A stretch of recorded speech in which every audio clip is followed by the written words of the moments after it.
السلام عليكم، اش اخباركم؟ كنتمنى من الله تكونوا كاملين بخير وعلى خير. مرحبا بكم في فيديو جديد على قناتي بسيطه. اليوم ان شاء الله تعالى غادي نشارك معكم اقتراحات صيفيه للغداء ولا العشاء، كنتمنى ينالوا اعجابكم. نبدا معكم ان شاء الله بالوصفه الاولى. غندير معكم فخيضه ديال الدجاج في الفران، تيجيو حسن من المقليين، كيجيو لذاذين بزاف في المذاق. غادي نحتاجوا ليهم كميه ديال الفخيضه ديال الدجاج كتبقى حسب الرغبه.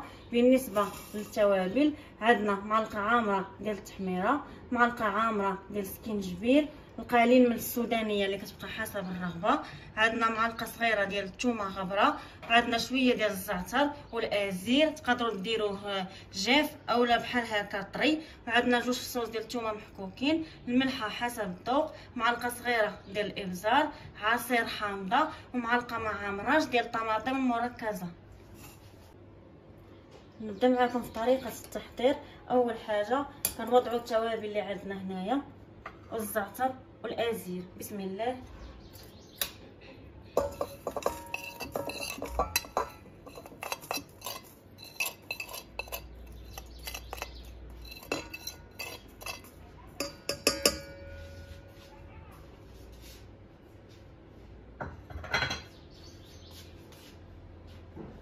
غنضيفوا دابا الحامض، عصير حامضه،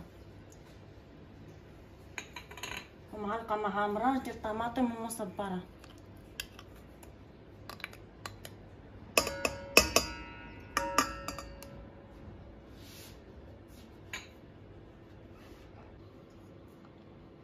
غادي نخلطوا دابا هاد الشرموله هادي. بالنسبه للشرموله ما كتحتاجوش تضيفوا ليها كاع الماء، وكتجي بنينه هاد الشرموله. غادي نوضعوا فيها دابا الدجاج. بسم الله.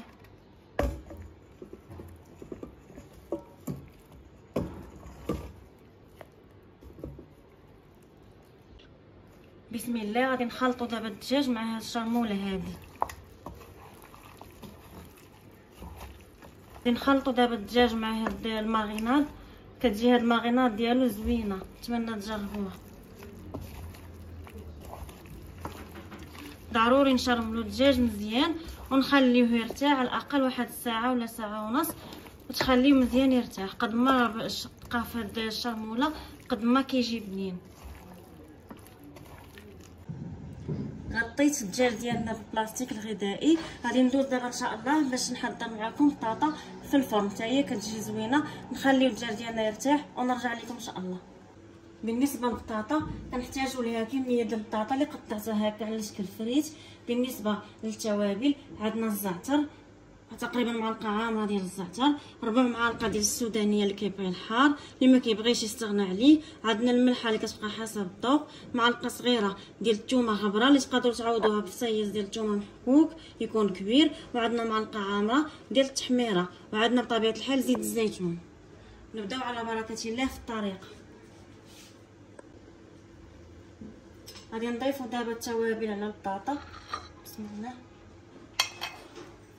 هاد الفليت هذا كيجي زوين في الفران احسن من المقلي. غادي نضيفوا دابا كميه محترمه ديال زيت الزيتون، تقدروا تعوضوها بالزيت النباتيه.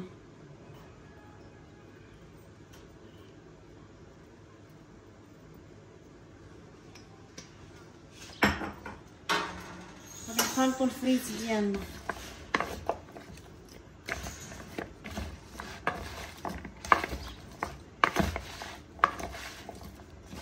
نوضعوا الفريت ديالنا في اللاطه ديال الفرن بلا ما تحتاجوا تدهنوها لا والو، حيت اصلا الفريت درنا فيها الزيت. غادي نقادوها بحال هكا في الصفيحه ودخلوها الفران اللي مشعول من قبل، مشعل من التحت ومن الفوق حتى كطيب وتحمر، ونرجع لكم ان شاء الله فيما بعد. كيف ما كتشوفوا انا خرجت الدجاج من الثلاجه. غادي نحيد ليه هذا البلاستيك هذا. غادي نضيف ليه دابا واحد 2 معالق كبار ديال الزيت النباتيه.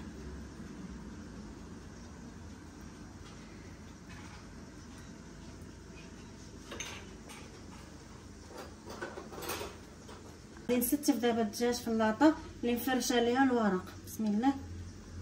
والفران راه يكون سخون من قبل، تشعلوا عليه من التحت ومن الفوق.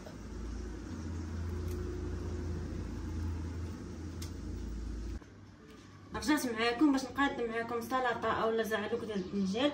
كيجي ساهل وبسيط كيف ما كتشوفوا. ما عنديش كثره المكونات، كنحتاجوا اللي عندنا هنايا دنجاله وحده اللي شويتها فوق البوطه، نقيتها وقطعتها هكا مربعات صغيره تكون رقيقه.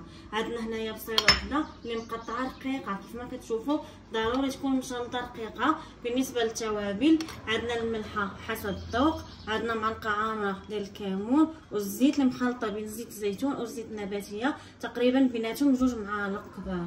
كنتمنى تجربوا هذه الوصفه حيت فعلا بسيطه وسهله، تنفعكم ان شاء الله في هذه الحراره هذه، وتنفعكم حتى مع العيد ان شاء الله ترافقوا بها الاطباق ديال العيد.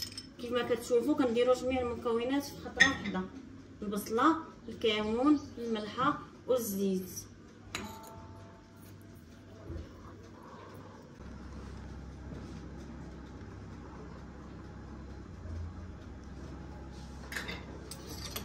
غادي نخلطوا المكونات ديالنا حتى كتنسجم مع بعضياتها بشكل جيد.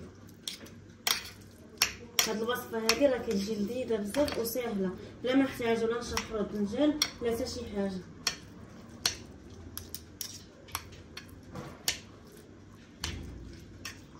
نتلاقاو ان شاء الله لتتمه الفيديو.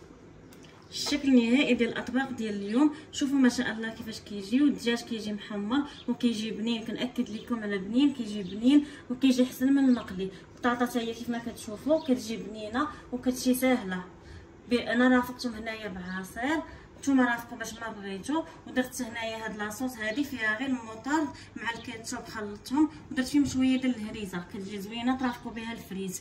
وهذا الدنجال اللي شاركت معكم كيجي زوين بلا توابل. نتمنى الفيديو ديال اليوم يكون نال استحسانكم، وما تنساونيش من الاشتراك في قناتي، اشتركوا فيها وفعلوا الجرس باش توصلوا كل ما هو جديد. وشكرا لكم بزاف على المشاهده، نتلاقاو في فيديو قادم بحول الله. مع السلامه.